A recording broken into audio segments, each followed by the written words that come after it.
Well, good morning. I'm Jim Birch. I'm the president of the National Police Foundation. And on behalf of our staff and our board of directors and many of our supporters, it's my pleasure to welcome you to this commemorative 50th anniversary briefing. Today is about rededicating an organization that has existed for 50 years on the cutting edge of innovation and science. And we rededicate ourselves to that very mission today as we go ahead with the next 50 years of getting this important work done and building important change for communities and for policing alike. Our goal today is to bring together change agents.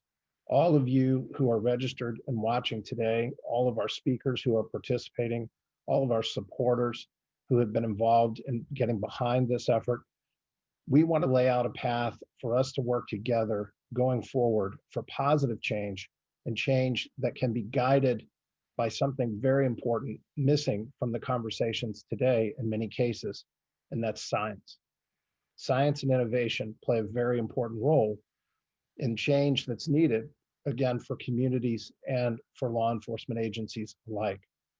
And we are privileged and honored to be in a position to support that cause and to move it forward with all of your help. As a result of this briefing today, not only will we rededicate the National Police Foundation to its mission of advancing policing through innovation and science, but we hope that we will motivate you to work together with us in a collaborative fashion to make and pursue the kinds of changes that are needed, again, with science as our guide. The backbone of the work we do at the National Police Foundation is guided by and supported by the staff, the board of directors, and many of our partners around the country. I want to start by recognizing one of our most significant supporters today, Axon Enterprises. With me is Mike Wagers, the vice president of Axon and former chief operating officer of the Seattle Police Department. Mike has been a great friend and great supporter, and Axon is serving as the lead sponsor for our 50th anniversary rededication effort. Mike, I'll turn it over to you to say a few words, and thank you for your support. Yeah, thanks, Jim. Axon is excited to support the National Police Foundation. The historical contributions that the foundation has made to the field in its 50 years is unmatched. And without a doubt, today is a time that we need innovation in science to guide the profession to create a safer and more equitable future for all. I certainly feel a personal connection with the Police Foundation and its seminal works, the Newark Foot Patrol Experiment and the Kansas City Prevented Patrol Experiment. Some on this call may know that George Kelling was my mentor. He led those experiments.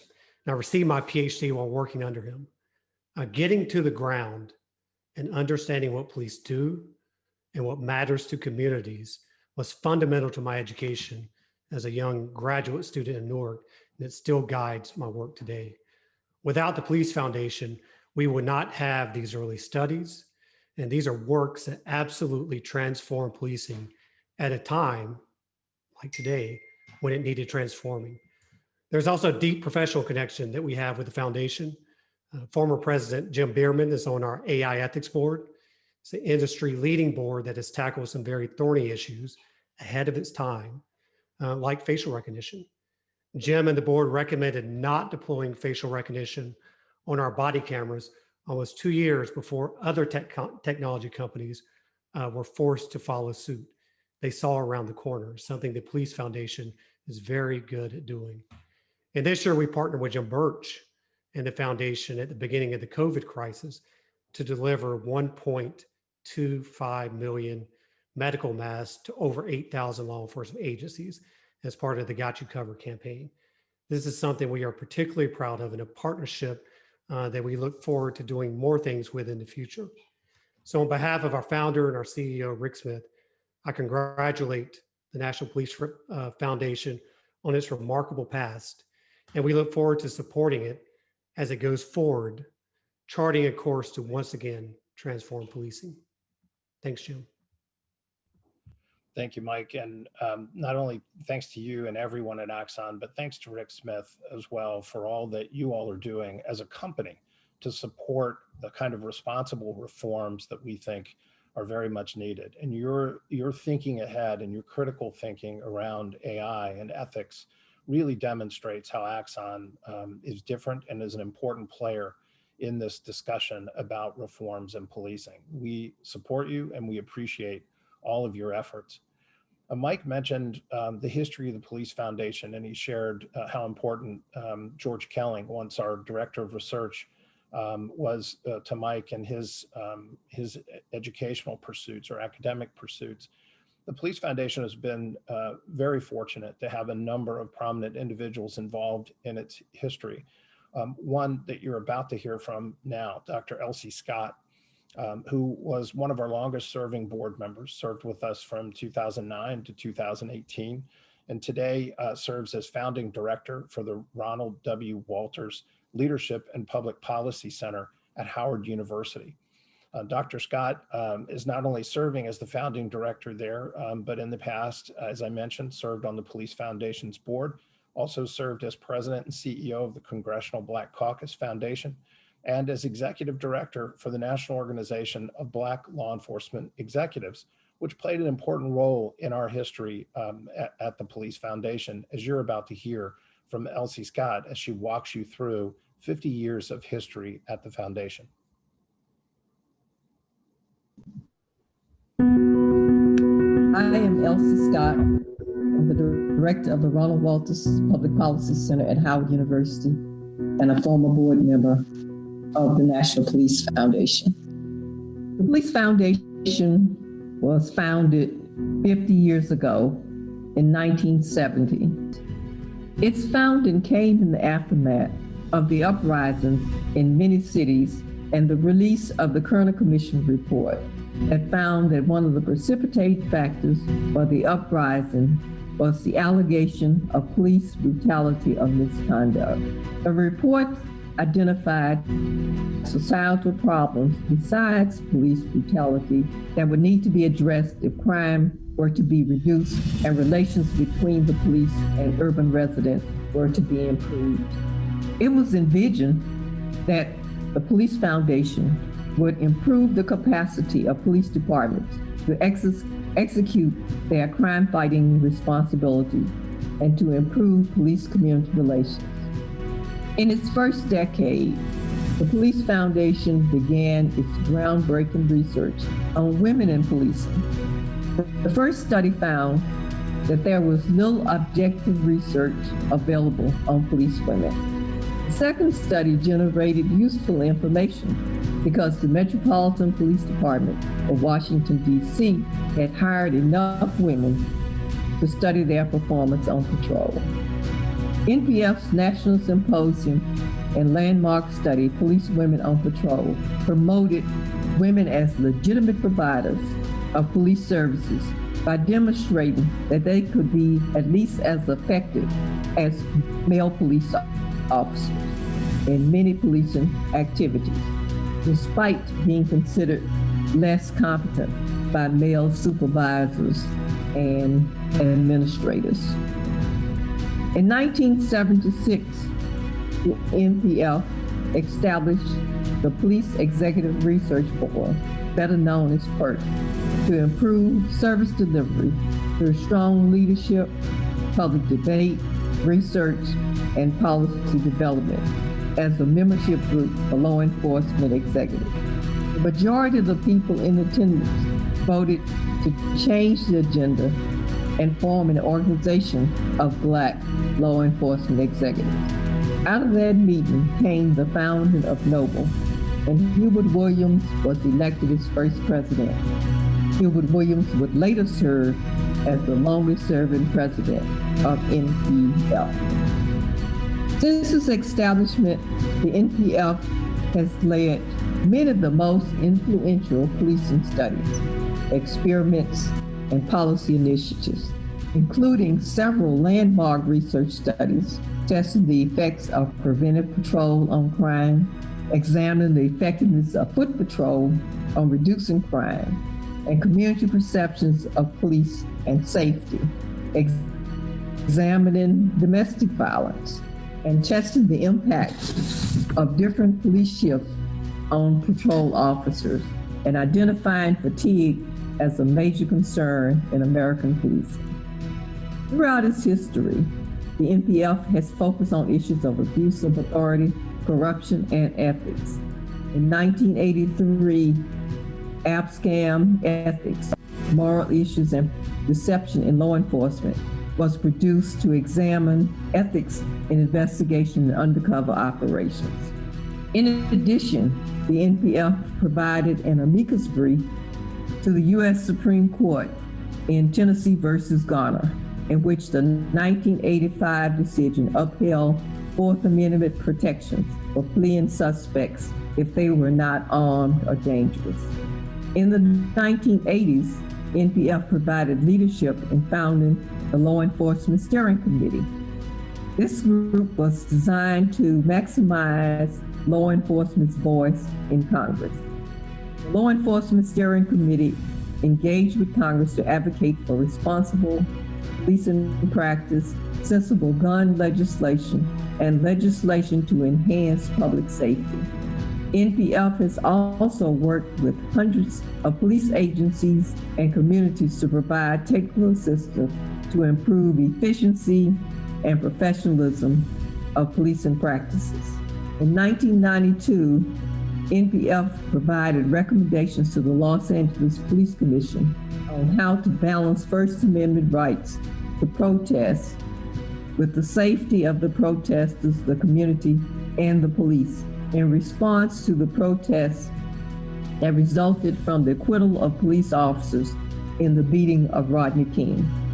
In a national study of police use of force in 1993, the NPF surveyed over 1,100 law enforcement officers nationwide about the use of force and surrounding issues such as availability and enforcement of use of force policies, complaints, and discipline, something that had not been studied before. Years later, when there was concern about illegal immigration and crime, the Police Foundation conducted the first nationwide survey of community policing implementation and shared understandings of its operational definition among law enforcement agencies. In terms of promoting strong police-community relations, the NPF's work was central to the establishment and ongoing commitment to community policing and principles of fair, equitable, and just policing. The NPF aims to serve as a model for systemic examination of real-world challenges of police and the criminal justice system that is rooted in scientific research principles and the realities and fidelity of actual field settings. As the NPF enters its next 50 years of service and commitment, it is focused on the continued engagement of communities, building community trust in policing, and improving the capacity for healthier and safer police workplaces. When I went to the Detroit Police Department and became training director there, I again worked with NPF staff on a project called Hiring in the Spirit of Service, focused on police recruitment. I later was asked to serve as a member of the board of the NPF, and I served for a number of years until I was term limited off. I've had the opportunity to see and be a part of some of the good work produced by the NPF. I wish the NPF a happy 50th anniversary, and I commend the present and past staff and leadership for the many contributions that you have made to advancements.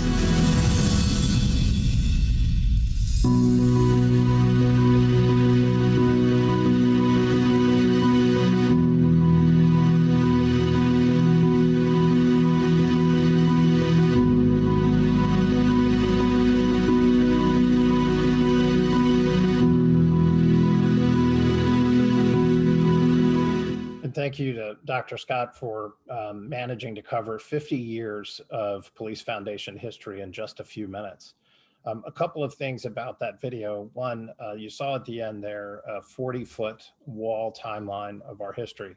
The timeline looks beautiful, but none of us have seen it because it's in our offices and we've been working remotely for some time due to COVID-19. But I encourage you, when you're in Washington or Arlington, as the case may be, after the COVID pandemic, stop by and visit us, and we'll be glad to show you more on that wall of history. It is truly impressive. Two things to say about that history. One is I want to point out the bipartisan nature of our stakeholders in the past. You saw references to James Q. Wilson, references to Judge William Webster, and others who have worked together, who have come together despite differing political views to address what they saw as an important cause, the advancement of policing through innovation and science. I also want to comment on something that Dr. Scott mentioned as well, and that is the important role that Hubert Williams played in the Police Foundation as our longest serving president. We lost Hubert earlier this year, who passed away due to longstanding health issues. But we recognize him today and remember him, and we honor him for his legacy and his leadership. All that you see there in the history of the Police Foundation, much of it involved Hubert in many direct leadership roles in making those things happen. So we honor Hubert today. I also now want to reflect on something I said earlier about the backbone of our operation. That is our staff and our board of directors. I'm honored to be able to introduce today our chairman of the board, Bernard Malekian. Barney serves as the Assistant County Executive for Public Safety in Santa Barbara County, where he previously served as undersheriff, and then prior to that in California served as the Chief of Police for Pasadena Police Department. Barney and I met each other when Barney was serving in the Obama administration as the Director of the Office of Community-Oriented Policing Services. I had the opportunity to work together with Barney there and to see firsthand his vision and his leadership in making change, important change in policing. Barney, welcome and thank you. Jim, thank you very much. And thank you to everyone who has joined us this morning to commemorate the 50 years of service of the National Police Foundation and its commitment to advancing policing through innovation and science. Also want to take a moment to thank Mike Wagers and the Axon Corporation and Elsie Scott for narrating that wonderful video. She did a great job of detailing the journey that we're on. And it's ironic in a way, as was pointed out, the foundation was born in the aftermath of civil unrest, of a collision of narratives about what does America mean and what is the truth and falsity of the Constitution, depending on where you live and what your experience is.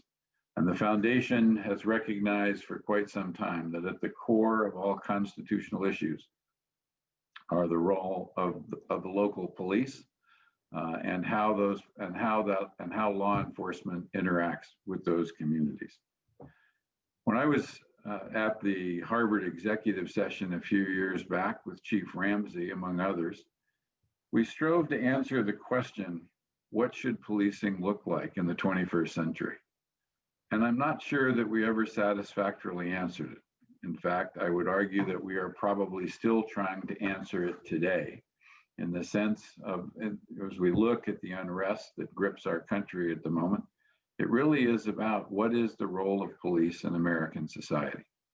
And I'm absolutely convinced that the National Police Foundation will continue to do what it has done for 50 years, which is try to answer that question, to define the role of police, and to ensure that law enforcement are the guardians of the Constitution as they're envisioned to be.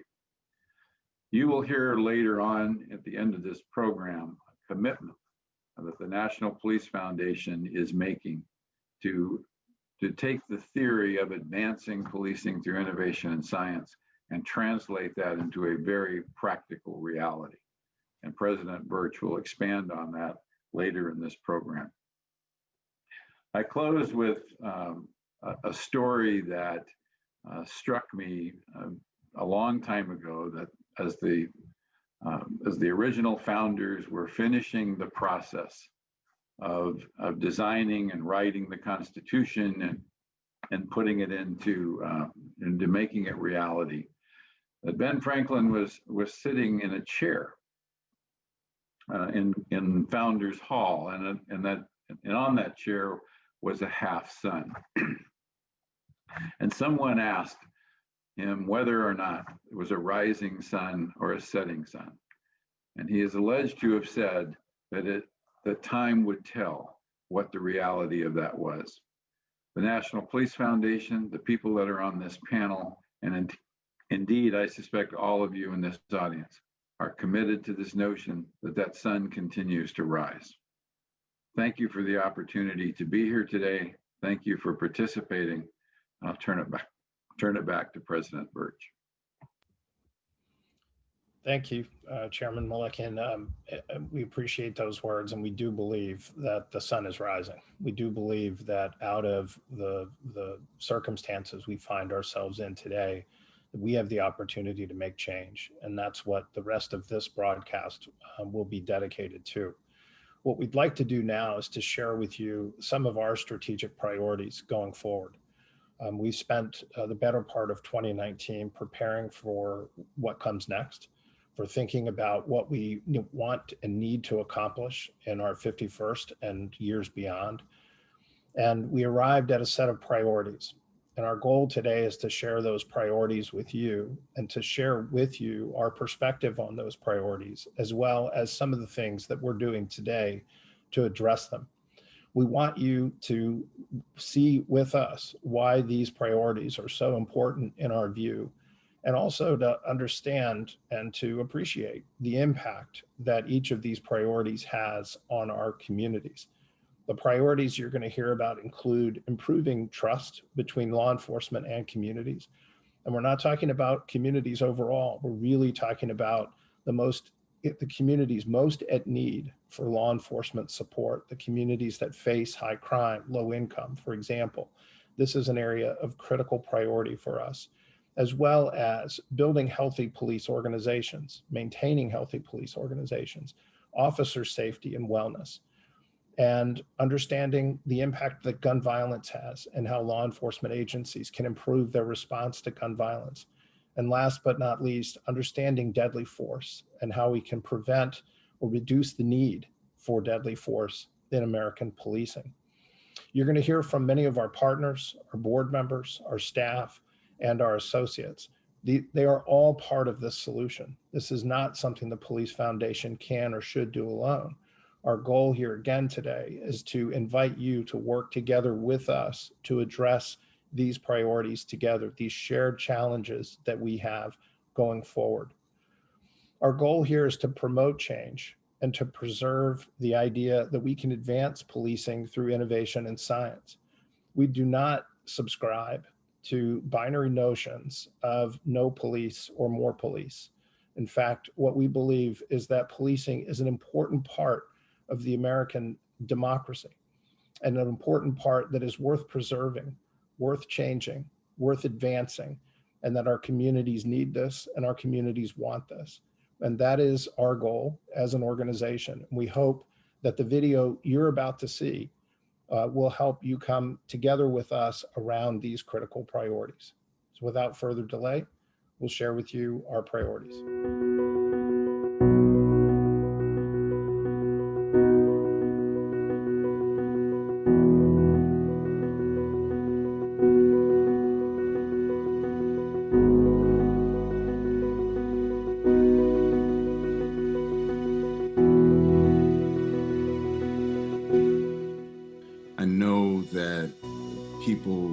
See some change before George Floyd and after George Floyd, but there has been a decided emphasis on highlighting in the community police shootings and police brutality for a number of years now. The resistance that's happening is coming from a community that is the most vulnerable to violence, internally. When we think about all of the social structures that have been weakened over the years, such as, failed housing policies, when we talk about, poor educational institutions, poor health care, chronic underemployment, as well as chronic unemployment. Then you throw in guns, and then you throw in drugs. You have this cultural phenomenon of violence that's raised. It really underscores for me the need to repair the relationships between the community and the police, because we really need that repair. When that trust between community and police is broken, it is hard to get a sustainable, safe environment. But it's beyond that. The bottom line is when a central anchor institution like the police and the community lose trust, the community loses trust in almost, well, let me put it another way. They lose trust in more than just the police. They lose trust in public officials. They lose trust in others who say they want to invest in their community. And so that loss of trust between that central institution can also be the source of skepticism for that community vis-a-vis a number of other players who can have a role in this. The ability for police and community to actually forge a high-functioning, trusting team is at the heart of safety and justice. And the bottom line is we cannot afford to do without it. And the police have to invest in creating this trust, and the community have to invest. It becomes really critical at this point, as a society, to do all that we can to take the necessary steps to repair the relationship. We are a community of laws. That is what the United States is. And with those laws, there need to be a proper and fair enforcement of those laws. And there's always been a chronic sense from communities of color that it has not been fair. If we're going to be the nation that we profess ourselves to be, that needs to be fixed straight away. I think the second impact is more generational, because what happens is that that tradition of not trusting the police gets passed down, to children and to the grandchildren. And we've got to do all that we can to arrest that generational pull. There are wonderful stories of very caring and courageous police officers who do all they can to help the community to build that trust. We need to amplify that. And quite frankly, for those police officers who do not respect the community and who do more damage to police-community relations than they know, they need to be dealt with as well. And the community needs to see that and feel that and experience that. When we talk about families and communities in our most distressed communities and vulnerable communities, we need to understand that all families want to have decent law enforcement in their communities. They want to be respected. They want to feel like they're being protected and not being disrespected or preyed upon, by the police department. In order for agencies to foster trust within communities, they need to think about examining and understanding variables and drivers of public sentiment regarding the police. They need to study the efficacy and impact of procedural justice and develop tools and best practices to help police build and maintain legitimacy. Agencies also need to explore the role of race and ethnicity on police response, particularly in marginalized and disproportionately impacted communities. Agencies need to study the militarization of policing and use of emerging technologies and the associated impact on digital and community trust. And finally, examine and strengthen police engagement with victims and victim services as a component of community engagement. The National Police Foundation is currently conducting a multi-site research study examining the application of procedural justice to hotspots policing. Police departments are exemplars of bureaucratic organizations, which can advantage and disadvantage us in various ways. One of the downsides of bureaucracies is that they're prone to different pathologies. Impersonal authority, the routinization of tasks, resistance to change, and an obsessive reliance on rules and regulations create environments that are ripe for occupational stress. And stress can exact a heavy personal toll on officers. Heart disease, hypertension, obesity, sleep and mental health disorders, substance abuse, divorce, and suicide are all too common in our ranks. Metaphorically and literally, our brother and sister officers are dying within our organizations. We need to do better, but how? Research can show us the way. Agencies can also work to understand how agencies develop a culture of wellness and develop tools to help agencies build these cultures. We are examining recruitment processes with the Baltimore County Police Department and are working with the Baltimore City Police Department to evaluate their EPIC training, a peer intervention training that stands for Ethical Policing is Courageous. We can also support agencies in developing self-assessment processes such as critical incident reviews, as it's consistent with evidence-based policing. There are a number of things law enforcement agencies can do to promote health and wellness overall in their organizations. Most of these things that they can do really fall under the area of either assessment or programming. So on the assessment end, agency leaders can promote or require annual physical exams as well as wellness checks. They can participate in survey research to assess officer health and safety as well as wellness.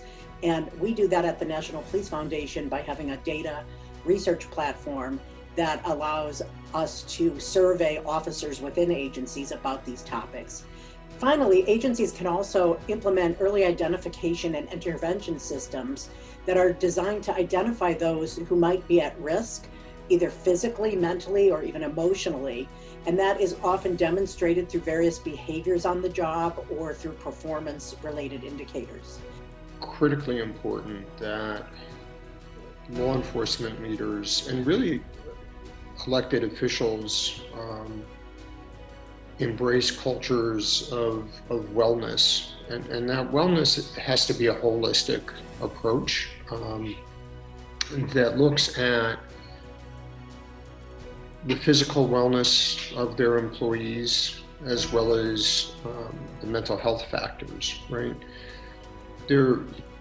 Policing is in such a tumultuous period, which is making the police response more complex. So again, right, that's just increasing stress and strain on officers. We've also seen increases in violence in some city throughout the country. And so now we have officers responding to an increase in shots fired calls, an increase in assaults and homicides.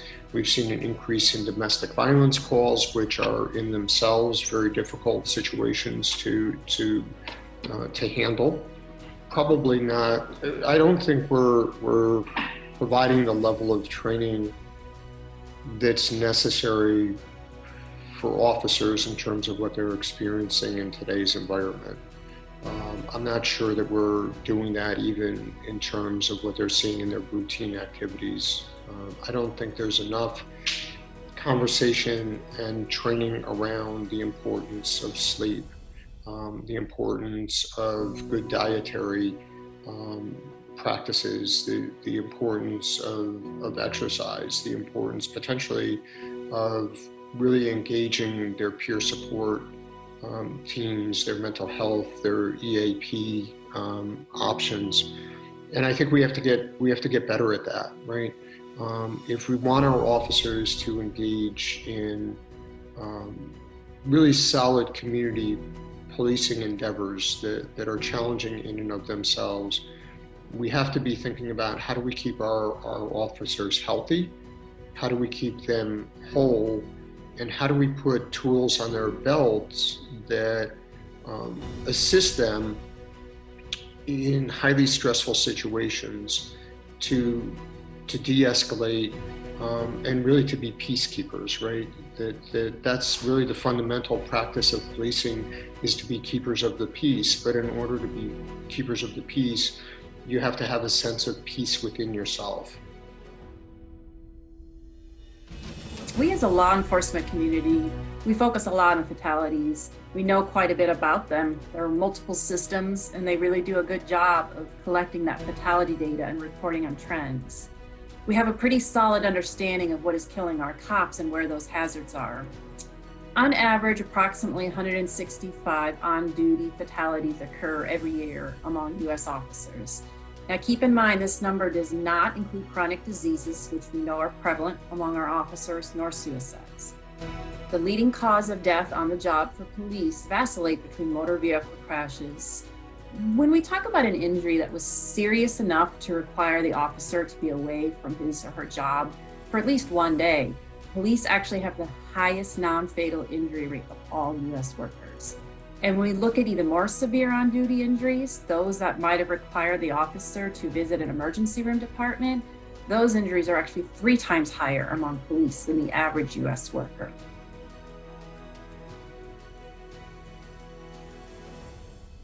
The National Police Foundation is committed to improving officer safety and wellness across the entire profession and is currently leading several national programs that aim to prevent officer injuries, fatalities, and improve mental health and wellness. So I would describe the problem of gun violence in the United States of America as being a lot larger and more costly than most people realize. And sadly, I think it's taken for granted because much of this gun violence takes place in our most at-risk, underserved communities. So we see gun violence, as I mentioned earlier, we see gun violence take place in many at-risk, underserved communities. We're deployed in about 100 cities, and typically people associate gun violence with either homicides or gunshot wound victims. And what we're finding is gun violence is a lot bigger than that, i.e. guns are fired much more frequently than that which results in a person being shot and killed or shot and injured. And the vast majority of these incidents go unreported. Up to 95% of the time, a gun is fired. There's no call for service to 911, and therefore there's no response. So a lot of this basically goes unnoticed by the very folks that should be there to serve and protect these folks in these communities. A couple of things with respect to the ground truth that we see, having been deployed in over 100 cities in the US. In 2019, we published over 140,000 gunshot incidents. I'll repeat that, 140,000 gunshot incidents. And we're only deployed in 100 cities. So that kind of gives you a sense for how big the gun violence problem is. And you have to care and know that it's a problem if these events are taking place and that you're not being alerted to them and then you're not responding. That is a problem in and of itself. And getting people to care about that is really important. And that's really a part of our missionary work that we do. The National Police Foundation has been working on reducing gun violence in the United States for some time now. Presently, one of the projects we're working on is the Ghost Gun project. Ghost guns are guns that are bought by citizens and are self-assembled from kits. Accordingly, they have no serial number and are not tracked. We're finding as we study around cities around the country that more and more are being used around different parts of the nation for crime. It's a new trend that we're just learning about and helping cities address. Gun violence is an ever-present reality for communities like ours. Specifically, whether you are a young person or whether you are an older person, your life is impacted with gun violence. It is a way of settling disputes that is prevalent in those communities, way too prevalent. It is a reality of the late night as you are going to sleep and you're an elder in this community and you hear gunshots. That's the norm. It's the rule and not the exception in certain communities in our cities. I am immediately drawn to the memory of Shalonda Ham and her two boys, Charles and Shaquan, who were killed on the same day in the same incident. And I think about two aspects of that. Obviously, I think about the fact that here's someone who lost two sons, 19 and 20, in the prime of their lives, with everything to live for, and they were gunned down as a result of a minor dispute, just an argument. And no one really knows what the argument was about, but it certainly wasn't enough for them to lose their lives. Having been out to eat with her sister and her daughter and receiving a call from the hospital saying, we need you to come right away because we have one of your sons here. And when she got there, to learn that not only was one of her sons there, but both of them were there and they were dead. And to hear her talk about how that changed her life, how that changed the life of her family, how that made her even more protective of her remaining children, and how she did not want any parent to go through what she had gone through as a parent, to lose not one, but two children.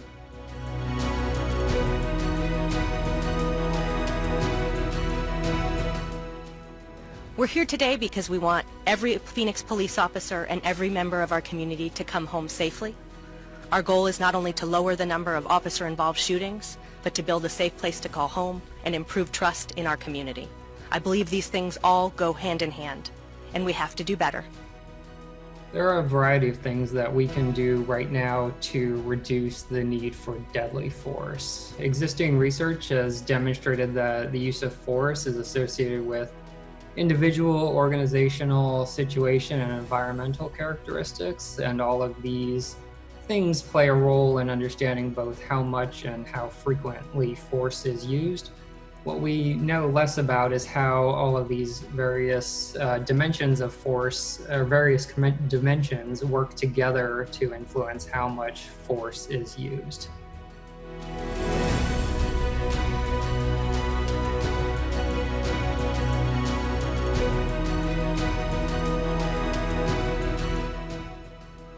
The call that I received was from my stepmother, who was frantic. I could barely even understand what she was saying.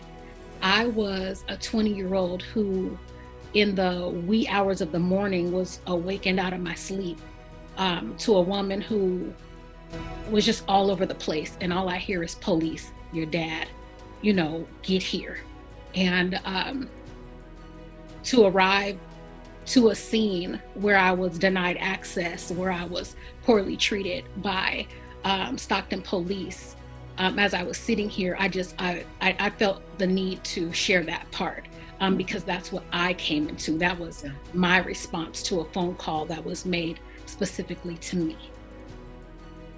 I got there and there was a large circle and there was going to be introductions done. And Willish was actually the first one to introduce herself. And when she introduced herself, she had said that in 2002, Stockton PD had robbed me of my father when they shot and killed him. And very quickly I started thinking, okay, where was I at in 2002? And I realized that I was the sergeant that was on scene. I was the sergeant that made the decisions in the event. And I was kind of left with two choices. I could not say anything and Willish would never know who I was, or take a chance when we were actually put in a small group, a breakout session. And so from an emotional standpoint and mindset standpoint, we had been doing a lot of work around procedural justice and trust building. And so I was in a position where the right decision to be made was to ask Felicia who her father was and then tell her that I remember her father. What became in that meeting in terms of our relationship, I gave Walisha my cell phone number, and about 2 weeks after that meeting, she called me, and she talked to me about her son, Kalen, and that he was scared of two things. He was scared of ghosts and the police, and there had been an event where he was afraid of the police, and she didn't want him afraid of the police. So we talked, and we agreed to meet to bring him down to the police department and to show him the police department, to meet some of the officers. In fact, he had met some of the officers that were there that night, and that led to the building of a relationship that our families are friends. Walisha and I are very close, and under the worst of circumstances, you can still have an outcome that changes life. It's also important to understand in that event, I never met Walisha that night, but I'm the one that made the decisions to have her put in a police car, and she never had an answer to why I made that decision until we had an opportunity when we met, and then we actually had an opportunity to be in a procedural justice class together that I was facilitating and Walisha was a part of, and she shared that part of the story. It just happens. Each time I feel like there's more healing that comes with each opportunity to share. Looking back and the toll that the choice to use deadly force, my stepmother, who was the reason that I even had a relationship with my father. She was one of those women who, made sure he was active in his children's lives. So her life just completely down spiraled. There had come drug addiction and homelessness, and she had lost custody of all of my siblings, and I was then a 21-year-old mother of two very young boys, taking the responsibility of becoming guardian of my youngest two siblings, and who, I'm 13 years older than the twin girls, and so there was the dynamic of the struggle of trying to raise somebody when you're still raising yourself.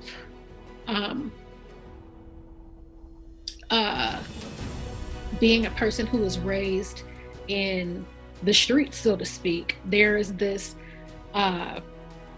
this persona, there's this dynamic that you develop where you don't work with the police, you don't connect with them. There's always this broken bridge, and to overcome that now, to be intentional about the healing, to look at it from a perspective of we have to break the cycle.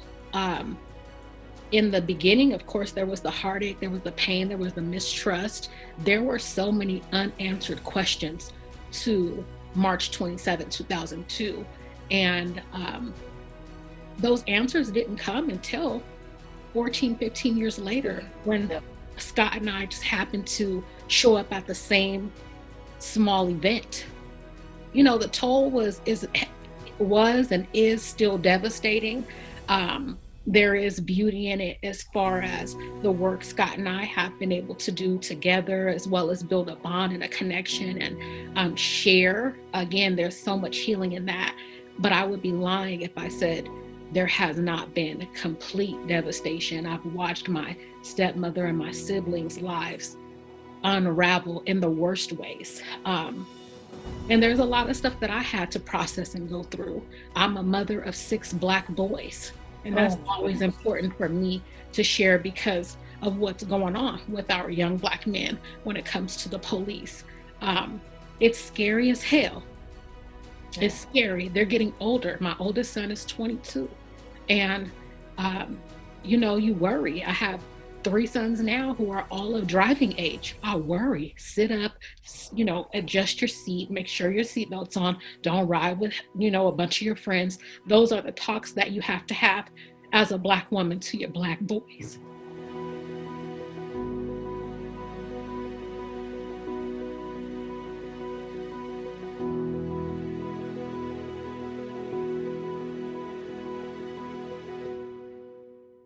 I want to thank all of our speakers, the staff that participated in that, as well as our board members and our partners and colleagues around the country who are doing important work.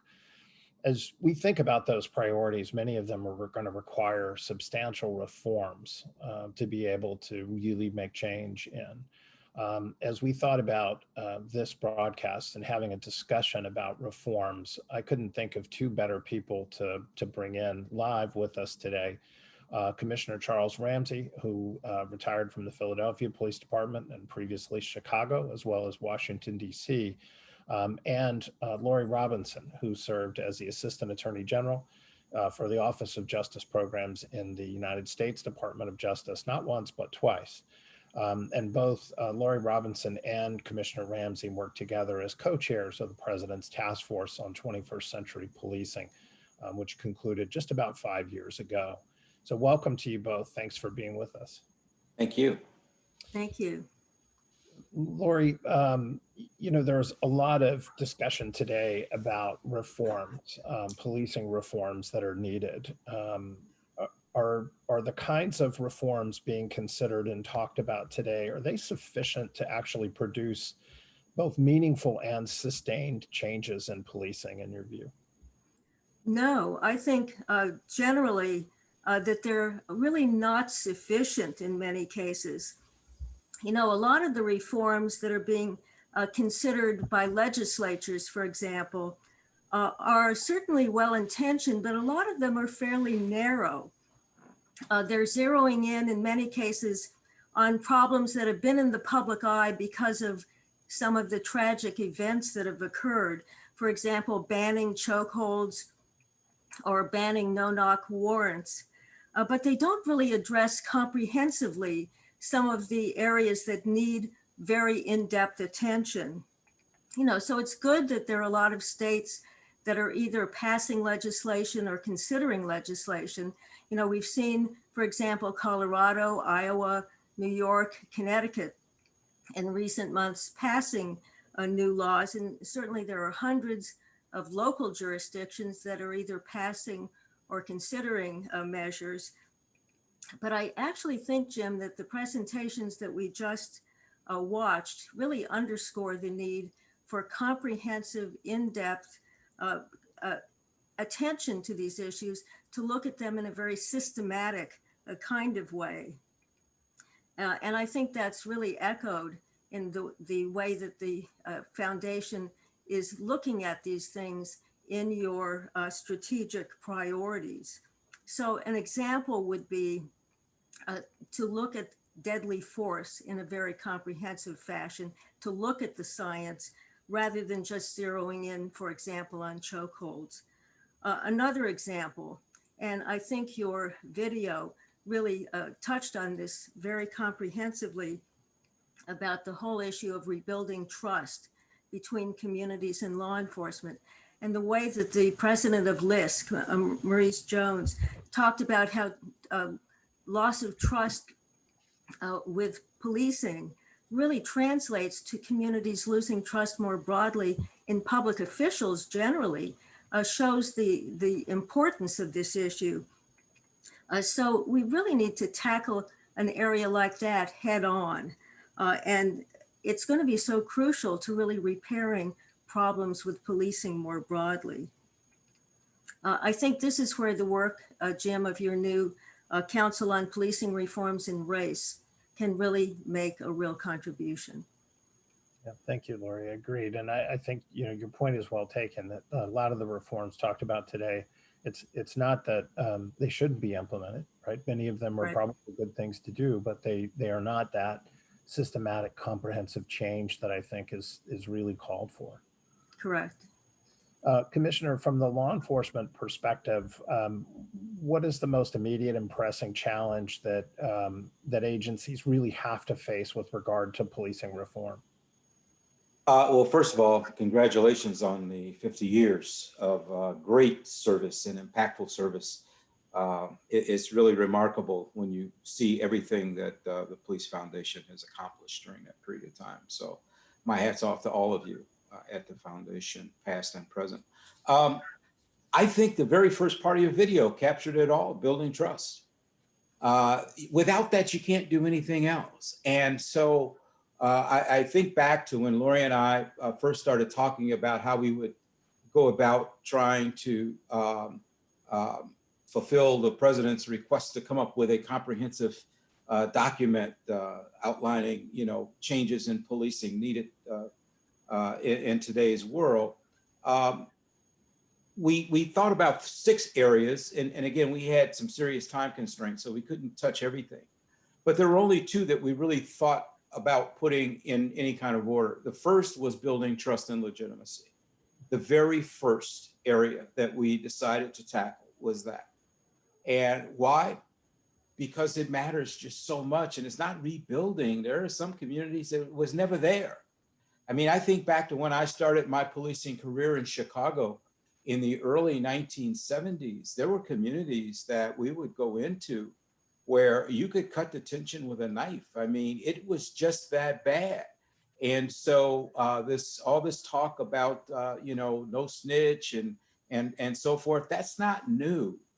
There has been distrust, some of it very well earned by police, by the way, that has existed for years, for decades. We've got to find a way to turn that around, because that impacts everything else. When you start talking about gun violence, who are the people committing the crime? Well, people in the neighborhood know who the people are that are committing these crimes, but they don't trust the police to provide the information necessary to get those folks off the street. The other part that is in your video is health and wellness of officers. That was the last pillar, because we thought they would make perfect bookends. And we focused more, not so much on, cops wearing seatbelts when they're driving, although that's important. Making sure you have your ballistic vest on, that's too important. But mental health, the psychological trauma that goes along with the job. I mean, we talk about PTSD and soldiers coming back from Iraq and Afghanistan, which is a legitimate issue. But think about the impact of 20, 30, 40 years of policing can have on an individual who's working in some of these more challenged areas. I mean, police see things on a daily basis that just aren't normal. Homicide, shootings, sexual assault, domestic violence, all those kinds of things. It takes its toll. And when you start talking then or thinking about the high rates of suicide and alcoholism and various other things that was mentioned in the video, a lot of it has to do with the fact that we don't take care of the mental well-being of our police officers to the extent that we should. I mean, mental health still has a stigma. And a lot of cops, and some legitimately so, because you think about your badge, your gun, you're afraid that somebody's going to take it away if you admit you're struggling and having mental health issues. How do we find that balance? How do we deal with that? Because that, again, goes back into how we treat the public. I mean, if you're undergoing all this stress and it's like a rubber band that just keeps tightening, eventually it's going to let loose. And so if we don't deal with that, then it's going to come back into how we treat the community, which then has an impact on our inability to build trust. Very well said. Thank you, Commissioner. And Laurie, I want to come back to you. And you touched on this a little bit in your first response, but what, if anything, is missing from the reform conversations taking place today? Are there areas that we haven't touched on? There is one issue that I would focus on, and Chuck probably knows what I'm going to mention. When we were wrapping up the work of the task force in 2015, President Obama asked us if there was one area, because he had given us a very tight time frame of just 2 months to do all of the work. And he asked us if there was one area that was pretty big that we hadn't been able to get to. And we both said to him that area was recruitment and hiring. And I think Chuck and I both feel that this is an area that is still really vitally important, because as we're looking at 21st century policing, and particularly, if anything, after the summer's events and the focus on these issues today, that it's even more important, because the young people coming into policing now are really going to be shaping the profession in the years ahead. And I think we should be aggressively courting young people who will embrace a guardian mindset as they go into the profession, rather than a military style warrior approach. And we, at the same time, should be ensuring, of course, a wide diversity of young people coming in, or individuals, they could be older too, that reflect the demographics of the communities they're going to be serving. Diversity in terms of certainly of race and ethnicity, but also of gender and culture. And on the gender diversity, I was delighted that Elsie Scott had mentioned the early work of the foundation. I wanted to specifically mention Catherine Milton, who authored the landmark study, or one of them, in the 1970s on women in policing, because that is really something that is frequently cited still.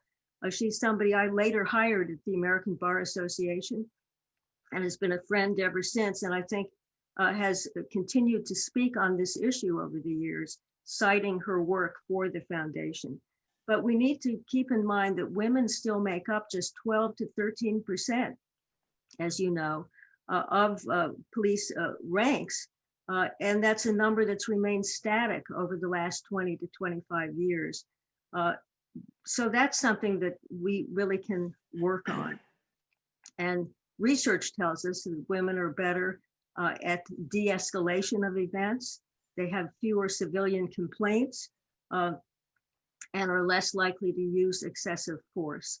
So I think more women in the ranks can be helpful on policing culture and police ranks more generally. So that's what I would suggest if we're adding to the issues under consideration in the reform debates. That's a great example of where science can help us think differently Yes. about an issue, women in policing. Commissioner, back to you. I think, if we look at the news each day and we see some of the protests taking place, it's pretty clear, I think, that most of them are focused in the larger cities. But that doesn't mean that the messages that are emanating from the protests aren't relevant to policing around the country. Are there, what do you think those messages are, and are there fundamental shifts that are really being called for that all policing should be hearing and thinking about? Well, the call for reform in policing isn't necessarily new, but it kind of comes and goes. I think this time there's something about this that's quite different, because there's something about our society and the way in which we communicate is quite different. I never heard of Ferguson, Missouri prior to the Michael Brown shooting in Ferguson. Now, I grew up in Chicago. My favorite aunt and uncle lived in St. Louis. We used to go to St. Louis all the time. I actually had to look it up to find out where Ferguson was located.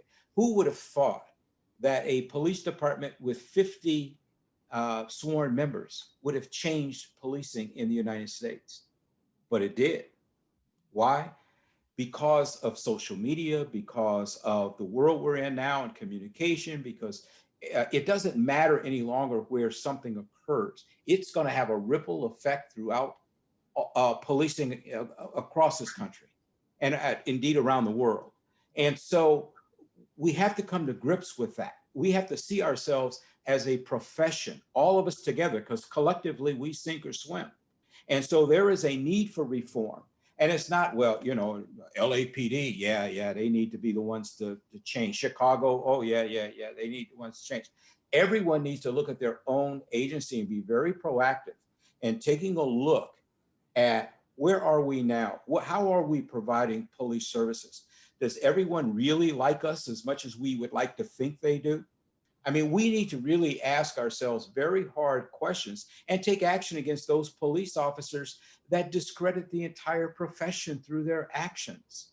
We can't tolerate that because it paints us all with the same brush. And so the environment is one in the 21st century. It's not going to go backwards. It's only going to go forward. The pressure is only going to mount. It's not going to lessen unless we do something about it proactively.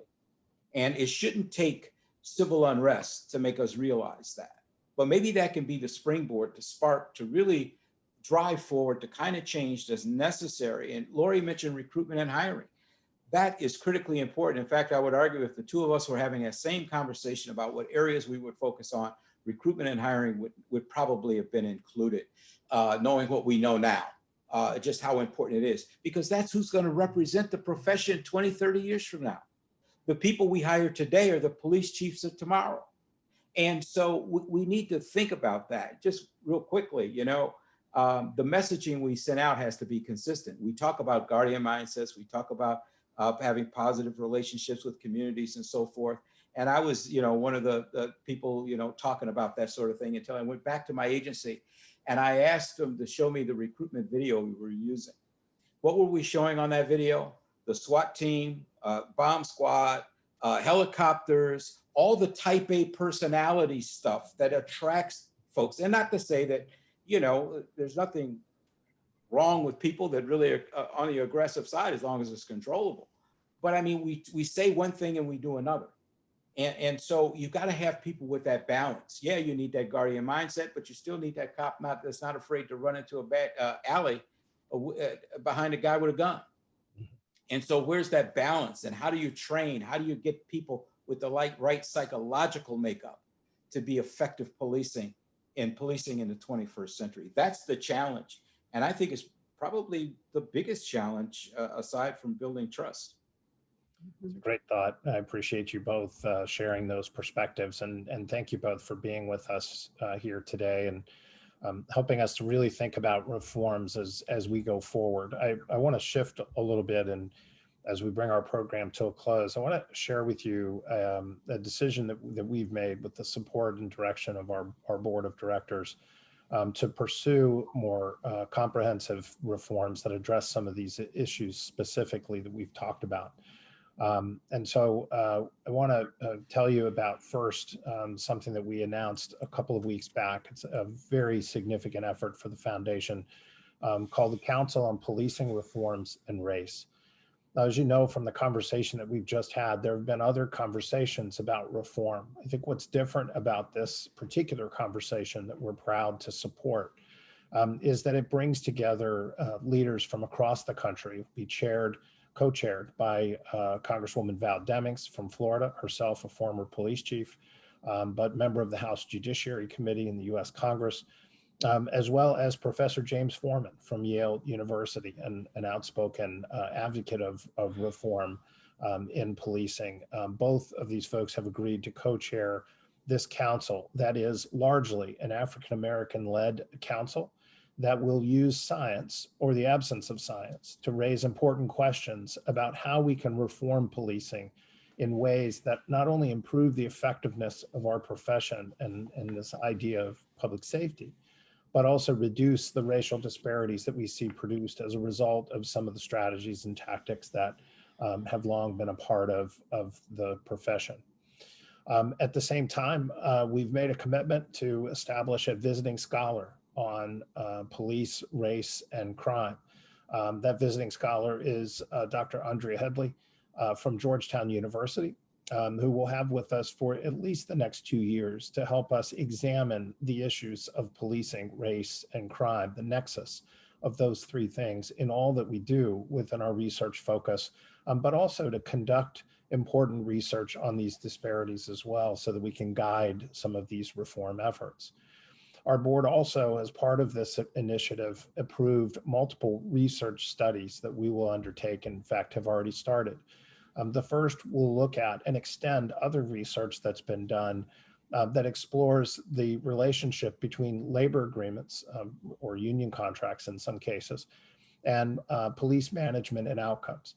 We'll not only be looking at the ways in which these agreements impact management and accountability, but we'll also be looking at how these agreements could potentially promote the kinds of officer safety, wellness, healthy organization factors, if you will, that we believe are important. But we'll be looking at a broad set of conditions in terms of the role that these play and how they come about. And so in other words, are there trade-offs and for compensation, for example, and other kinds of things that are important to understand about these agreements that are so often the subject of conversation.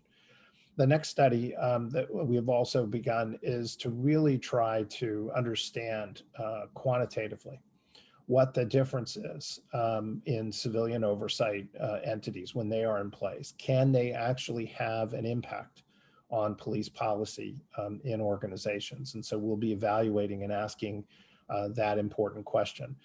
And then there's other research that is also being discussed and considered as part of this major new initiative, again, that our board of directors has decided to support. And we will be implementing these over the course of the next year and sharing report outs from the results of these efforts.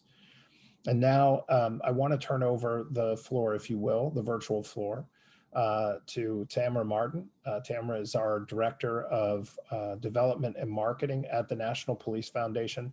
And like many of us at the foundation, has a connection to policing. Her mother currently serves in policing, as do many of the staff have that connection in the organization. So she comes to us with a personal connection and a mission around these issues. So Tamara, I'll turn it over to you to close us out.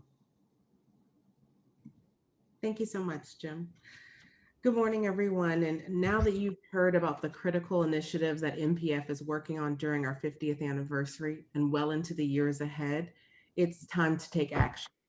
And this action is not solely executed by one organization, but requires a unified front and support on many levels, as our speakers mentioned throughout today's event, in order to truly impact the future of American policing.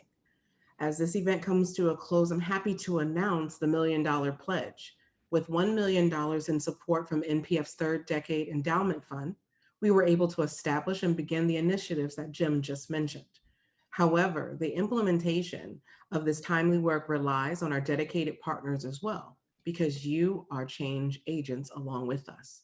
Since we announced our 50th anniversary campaign in July, I'm happy to report that the campaign has brought in so far and received pledges for nearly $250,000.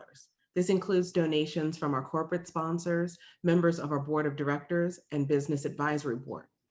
I cannot move forward without a sincere thank you to each of you who have supported the work and the future of NPF.